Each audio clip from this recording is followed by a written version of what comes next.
주제로 넘어가서요. 오늘 주제로 넘어가서 오늘 주제를 제가 이제 하면서 제가 이 주제를 잡은 이유는 뭐냐면요. 이제 대학 선생을 이제 얼마 안 남긴 이 시점에서 제가 가장 우려하는 점이 뭐냐면요. 대한민국의 극우화입니다. 이미 상당히 극우화가 진행되고 있죠. 우리 사회 속에서 극우화는 친일 극우화를 얘기를 합니다. 친일 극우화입니다. 다른 그러니까 우리가 선진국가들의 극우화하고는 또 성격이 다르죠. 우린 친일 극우화가 진행되고 있죠. 친일 극우화가 왜 우려스럽냐면요. 대한민국의 생존의 위협, 생존을 위협하는 게 뭡니까? 바로요? 전쟁 아니겠습니까? 남북 간의 전쟁이죠. 한반도 전쟁이죠. 전쟁으로 이어질 가능성 때문입니다. 전쟁은 우리 모두에게 비극이죠. 그리고 대한민국의 운명을 사실 대한민국이란 나라를 사실상 그러니까 우리가 지구상에서 지워버릴 수도 있는 그러한 비극적인 사건이 될 것입니다. 전쟁이 일어난다면요. 전쟁은 무슨 일이 있어도 막아야 되는 거예요.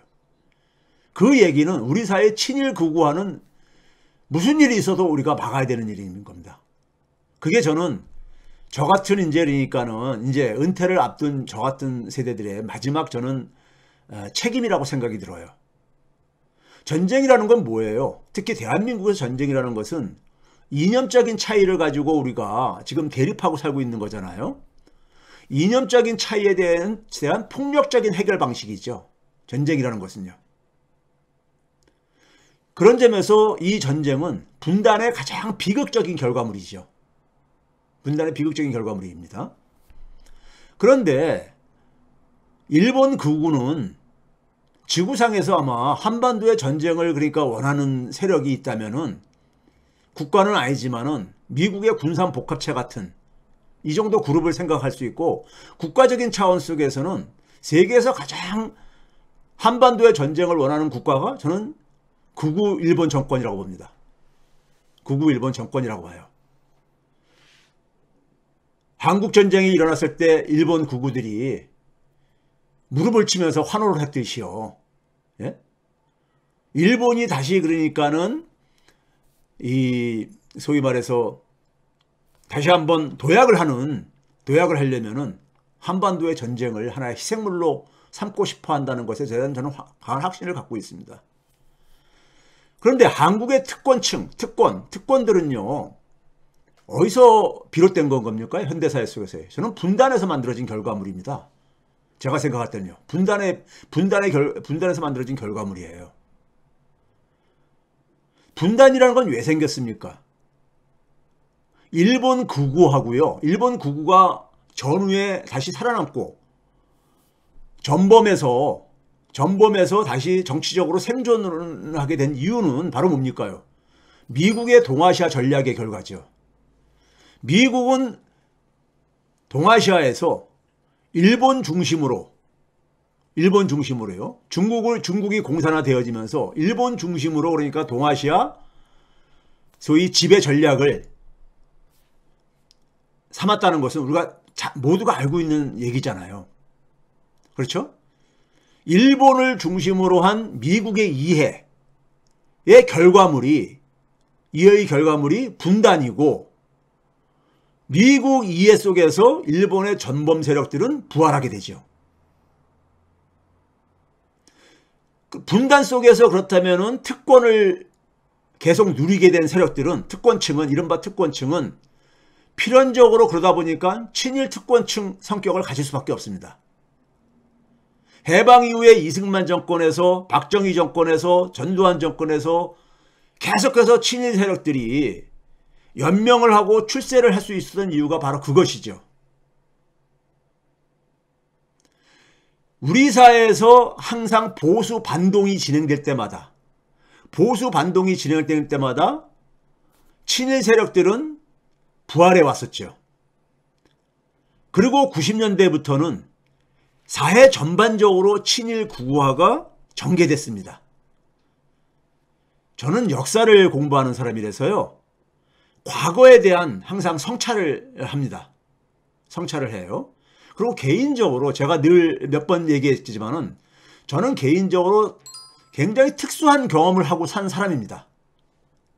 한 집안의 가장이 혁명가적인 삶을 살면요, 온 가족이 혁명가가 될 수밖에 없는 게 대한민국의 현대사의 비극입니다. 비극이에요. 저는 그래서 태생적으로 그러니까는 대한민국의 독립자주, 그 다음에 민주주의하고는 저는 뗄래야 뗄 수 없는, 그러니까 DNA가 그렇게 가진 사람이에요. 제 삶의 족적이 그렇기 때문에 그건 어쩔 수 없는 제 팔자라고 생각합니다. 자, 그래서 오늘 제가 말씀드리고 싶은 것은요, 제가 이제 마지막 남은 과제가 대한민국의 이 친일 극우화를 막는 일, 이거를 오늘날 20, 30대는 잘 모르잖아요. 몰라요. 우리 사회가 굉장히 공정하지 못한 것에 대해서 분노를 하지만은 그 불공정이 어디서 비롯되어진 것인가를 잘 몰라요. 역사의식이 굉장히 빈곤하다 보니까는. 이건 기성세대의 잘못이죠. 잘못 가르친 거죠. 잘못 교육을 한 거죠. 그런데 우리가 대한민국 극우화, 친일 극우화를 한번 이렇게 되새김질 해봅시다. 우리가요. 되새김질 해보세요. 우리가 사실 80년대까지는요. 80년대 대학생이거나 혹은 그 시절을 직간접적으로 경험한 세대들은 다들 기억하실 거예요. 80년대까지는 우리 사회 최대 가제가 무엇이냐면은 군부 독재 타도였었죠.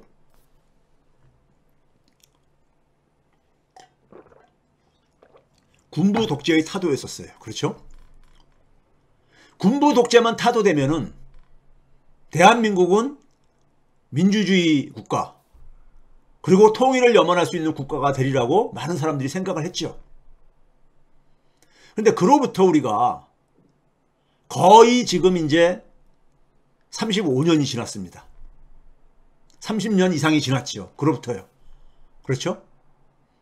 92년에 노태우 정권을 까지 포함한다 하더라도 32년이라는 시간이 지났잖아요. 그 기간 동안에 우리는 군부 독재를 타도했고 87년 소위 민주대항쟁을 우리가 분기점으로 해가지고요. 그렇죠? 타도를 했고 그 이후에 우리가 민주정권을 세 차례의 민주정권을 만들어내기도 했습니다. 평화적인 정권교체를 한 김대중 정부부터 참여정부, 그 다음에 문재인 정부까지 세 번의 민주당 정권을 만들어냈었습니다. 그런데 가만히 우리가 되돌아보면은요, 그 국정운영의 교체가 민주정권의 희생과 헌신과 노력에도 힘입은 바가 있었지만은 저는 냉정하게 생각하면요, 우리 사회의 소위 말해서 극우 정권들의 국정운영의 실패에 반사물로 우리가 얻은 결과도 많다고 봅니다. 그렇죠? 군부 정권에서 그러니까 치를 떨던 국민들이 민주주의를 지원해 준 거 아닙니까? 민주당 정권을 지원해 준 거 아닙니까? 그렇죠? 그런데 김대중 노무현 정권 이후에 이명박 박근혜라는, 그러니까 우리가 또 다른 극우 정권을 출범을 시켰잖아요. 문재인 정권 다음에 윤석열 정권이라는 대한민국 현대사회 속에서 최대의 괴물 정권이라고 얘기할 수 있는 괴물을 만들어냈잖아요.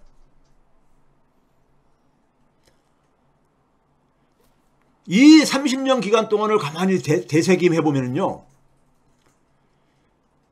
정권 교체가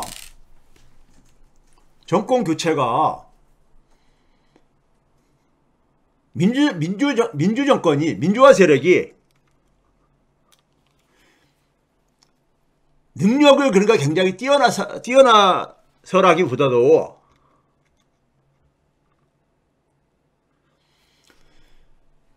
상대 상대 정권에 그러니까는 국정운영 실패, 실망 여기에 등을 돌린 국민들의 지지에 저는 힘을 입은 바도 크다고 봅니다.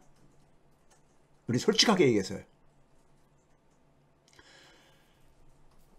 그런데 전두환 노태우 정권이 끝나고 나서 우리는 뭐냐면은 국정원, 치안본부, 군부 이들이 소위 말해서 80년대까지 7, 80년대까지 무소불위의 권력을 휘둘렀던 하나의 통치 집단이었잖아요. 이걸 정리했잖아요. 그렇죠? 김영삼 정부에서 하나의 척결을 했잖아요. 그런데 그 90년대부터 한국 사회는 극우 친일 세력들이 대놓고 바로하기 시작합니다. 여러분 우리 사회 속에서 극우 친일 세력의 지식인 집단을 얘기할 때 대표적으로 누굴 얘기합니까? 식민지 근대화론을 주장하는, 제가 경제사를 하기 때문에 학계에 많은 동료 지식인들입니다. 경제사학계에 제일 많아요. 경제사학계가 그 본진입니다. 본진.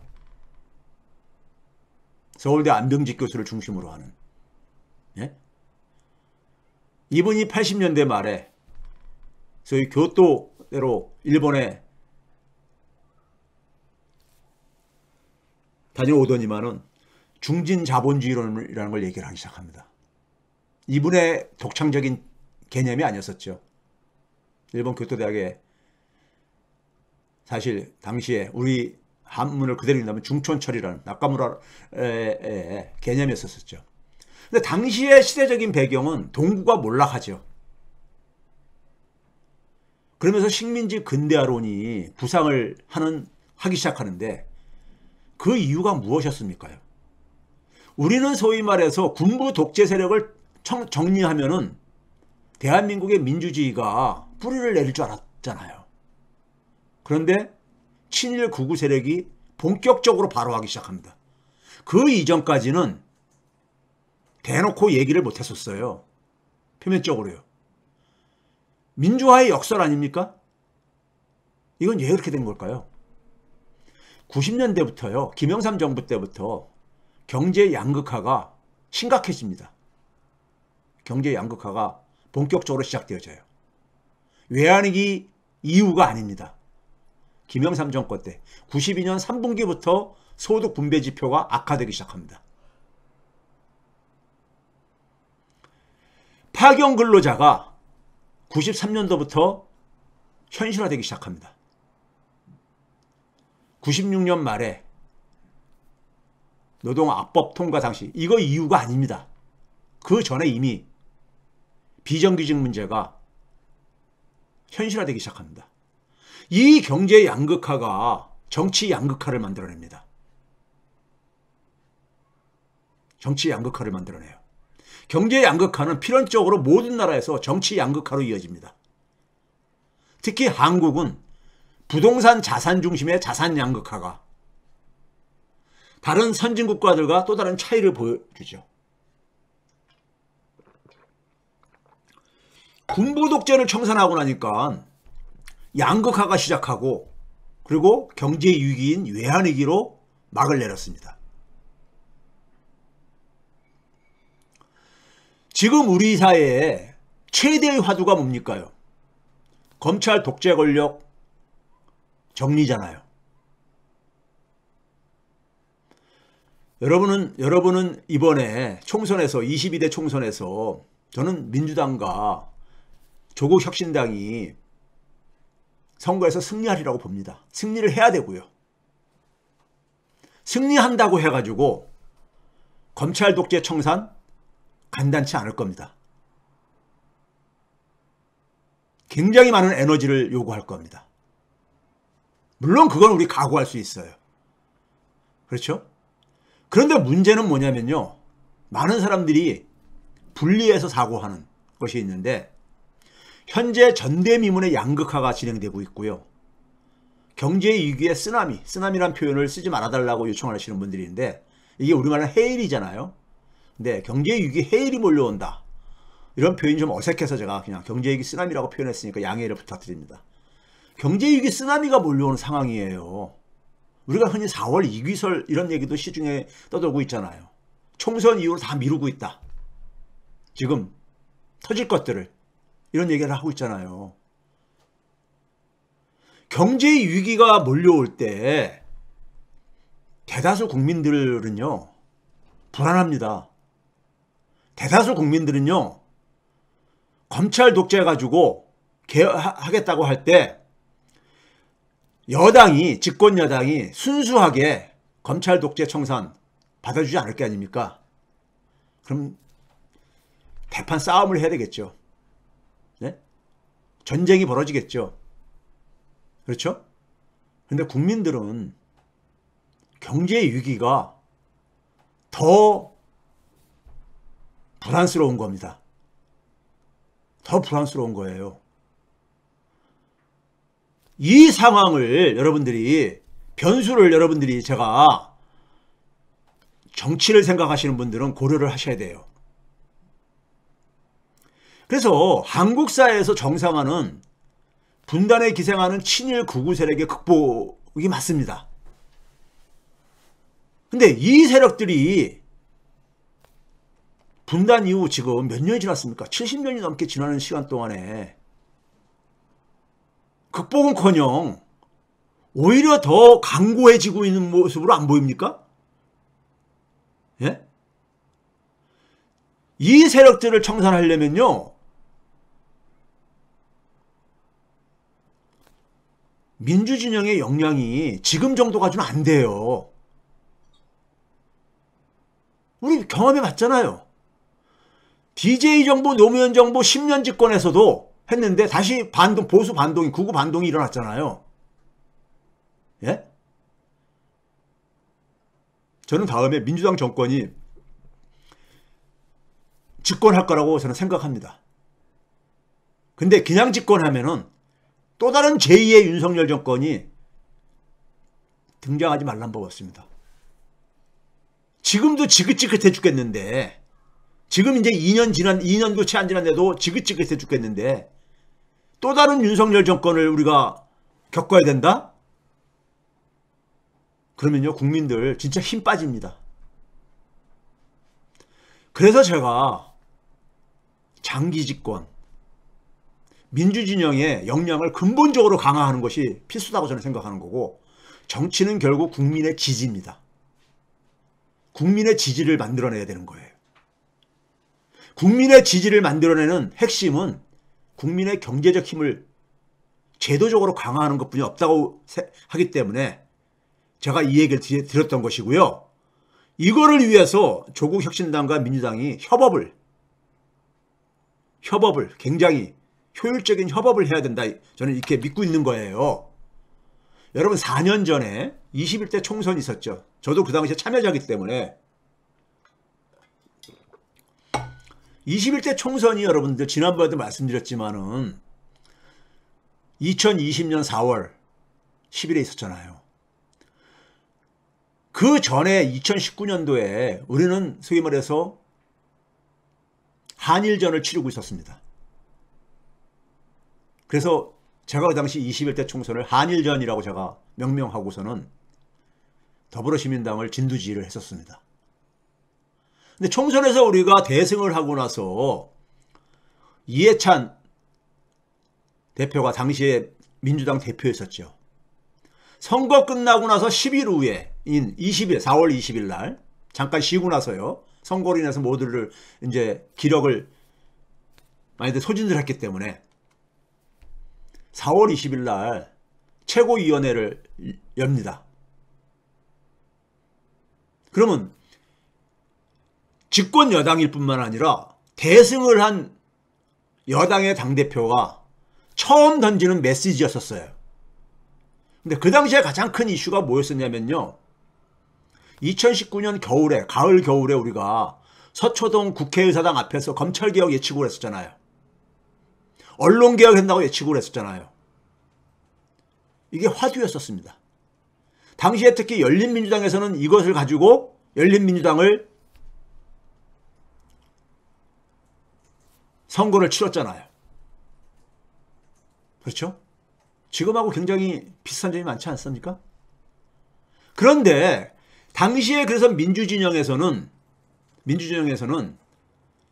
이 검찰개혁, 언론개혁, 개혁에 대해서 굉장한 그 바람이 컸었어요. 그런데 이해찬 대표가 당시에 최고위원회에서 한 발언을 제가 그대로 소개합니다.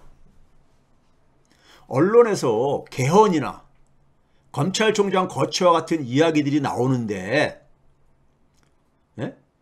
민주당이 대승을 했기 때문에 그 지지층들의 요구를 받아들여 가지고 언론에서 이제 그렇게 이제 기사를 쓰고 그러고 있는데, 현재 우리에게 가장 중요한 건 뭐냐? 2020년 4월 달을 여러분들 생각해 보세요.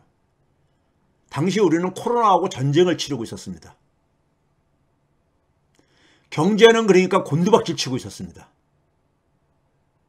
수출이 4월 달에 마이너스 20% 이상, 그러니까는 추락을 합니다.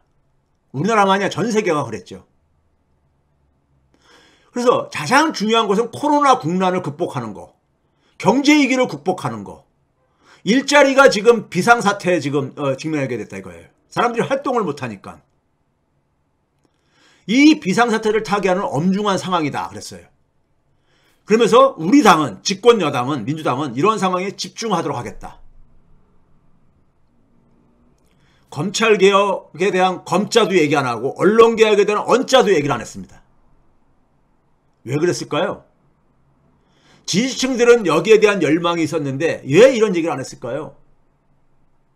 당시에 엄중하게, 당시에 대부분 국민들이 처한 현실은 바로 코로나 국난이고 경제 위기, 일자리 위기, 이런 상황이었던 거예요. 이게 정확히 4년 전의 상황이었습니다. 여러분, 이번 22대 총선, 이제 한 달도 안 남은 22대 총선이 끝나고 나면은 다를 것 같아요? 4년 전하고 다를 것 같냐고요. 코로나가 진정됐다고 해서 경제 위기가 없습니까? 지금 4월 위기설 나오고 막 이런 상황 아닙니까? 저는 경제에 대한 통계를 누구보다도 오랫동안 들여다본 사람이기 때문에 경제 현실 상황을 누구보다도 잘 이해하고 있는 사람 중에 한 사람이잖아요. 지금 상황이 4년 전에 비해서 제가 가끔 통계 지표로 얘기하잖아요. 코로나 때보다도 나쁘다. 자영업자들도 그런 얘기 하잖아요. 지금이요.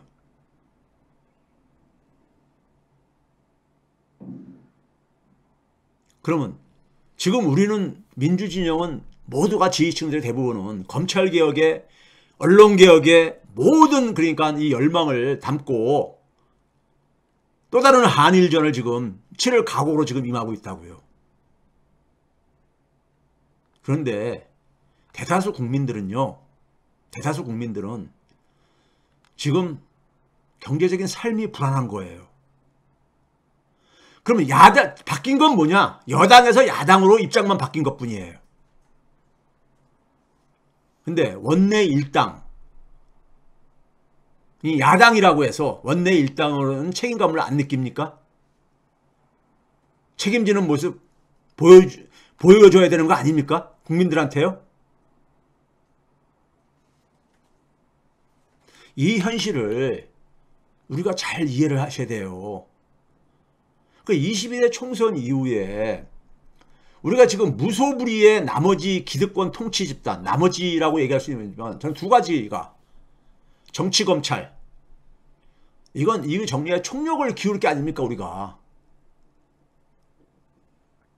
근데 22대 총선 승리 이후에 핵심 과제는요, 앞에서 얘기했듯이 검찰 독재 종식만 가지고는 안 됩니다. 대다수 국민이 겪는 민생 위기에 대해서 이건 동전의 앞뒷면 문제예요. 민주당이, 조국혁신당이 민생이익이 외면하고 검찰 독재만 청산만 얘기를 하면요. 쉽게 돌파하지 못할 수가 있습니다. 조국 혁신당이 3당이 돼야 되고 3당이 될 가능성이 높다고 우리가 보고 있잖아요. 예? 제3당이.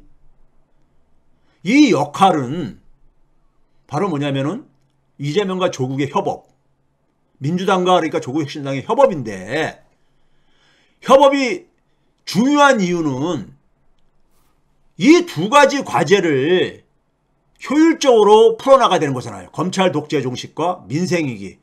이거를 많은 사람들이 선후 문제로 검찰 독재부터 종식하고 민생이익은 차후로, 모피하개혁은 차후로, 이런 분들은 정치를 모르시는 분들입니다. 모르시는 분들이야. 경제학자가 무슨 정치평론을 하냐 이런 얘기하시는 분들 가끔 있으신데, 제가 정치하고 경제를 그러니까 분리할 수 없다고 평생을 제가 얘기한 사람입니다. 평생의 삶 속에서 저는 정치라는 DNA를 가지고 살아온 사람입니다. 그리고 네? 자, 이 협업이 굉장히 중요한 이유가 이 두 가지 문제를 목표를 함께 목표를 달성해내야 되는 거예요. 그런데 여러분들, 민주당 이번에 우리가 소위 말해서 공천혁명을 만들어냈잖아요. 공천혁명은요, 정도 차이가 있지 대개가 계속해서 이루어져 왔던 것입니다. 4년 전에는 문재인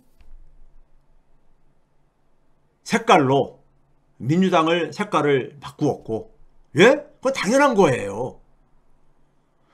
당시에는 문재인이 시대정신이었거든요. 지금 이재명이 시대정신이듯이요. 그러면 이재명 시대에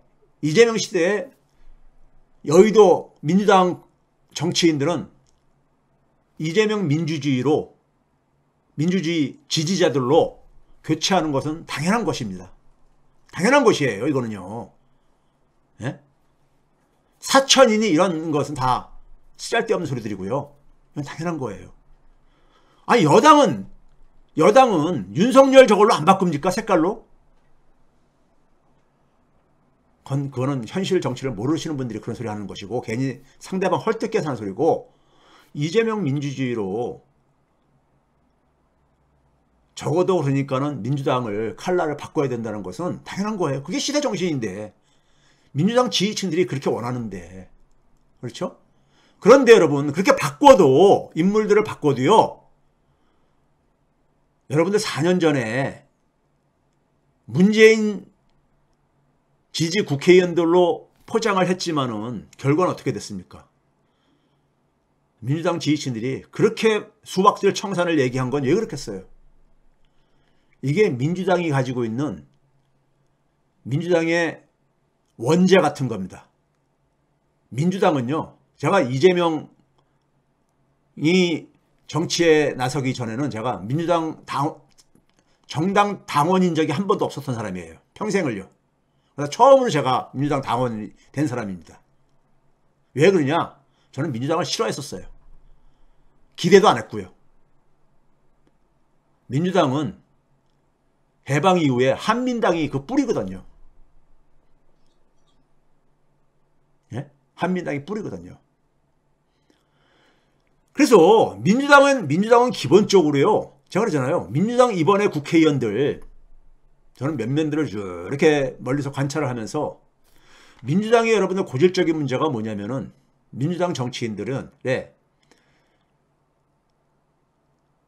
국힘당하고 차이는 뭐냐면요, 한반도 문제에서 관점의 차이가 존재하고 있고, 민주주의에 대한 관점의 차이가 존재하지만, 민주주의에 대한 관점의 차이에서 가장 중요한 경제적인 관점에서는 친재벌적인 정치인들이 다수를 구성하고 있습니다. 그거는 저는 이재명 국회에서도 저는 마찬가지일 거라고 봐요. 마찬가지일 거라고 봐요.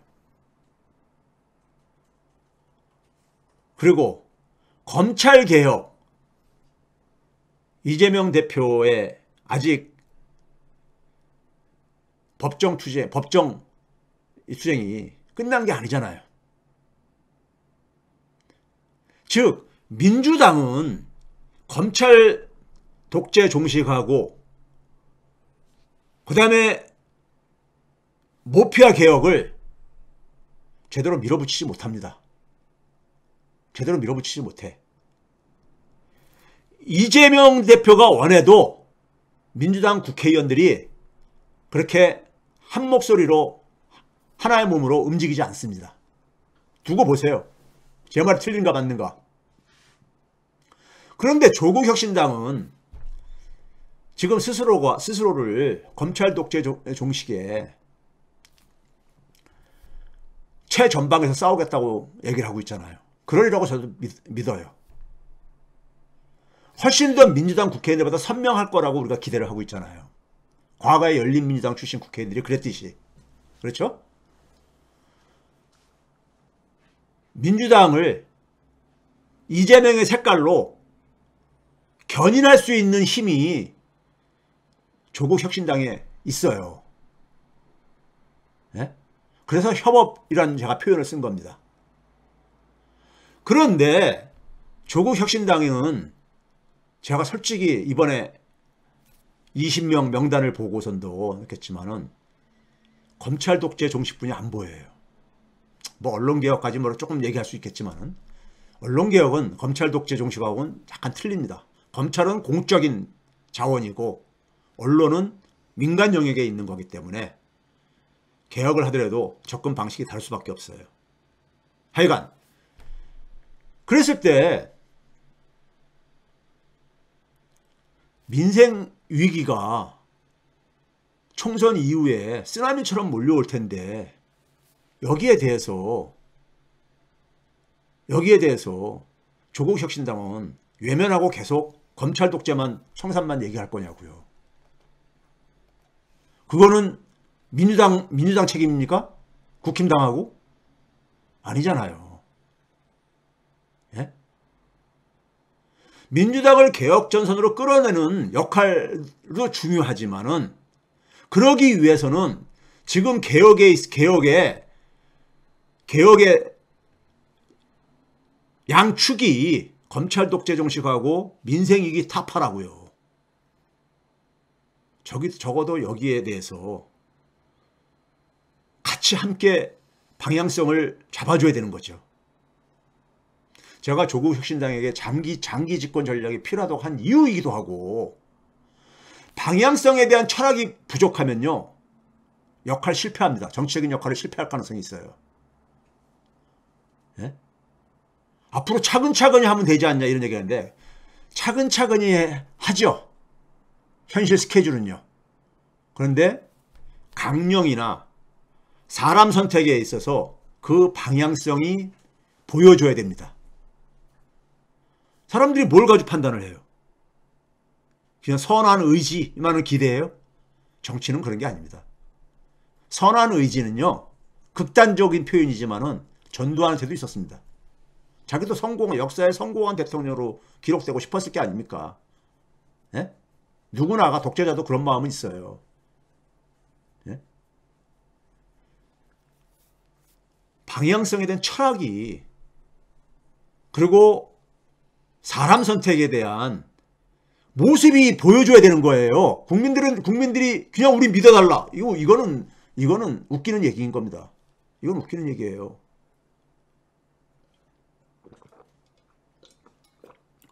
그래서 제가 일주일 전에 조국혁신당이 꼭 성공해야만 한다 했던 이유는 조국혁신당이 갖는 역할이 있기 때문이었습니다. 그리고 궁극적으로는 조국혁신당 지지자들이나 민주당 지지자나 다 민주진영이잖아요. 넓게 볼 때요. 민주진영의 장기 집권을 만들어내야 된다 이겁니다. 그게 우리나라에 시간이 별로 없어요 지금요.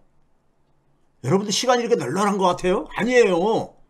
저는 이번이 이제 마지막이라고 봐요. 이번에 실패하면요. 대한민국은 친일 극우화 사회로 완전히 바뀔 겁니다. 바뀔 거예요.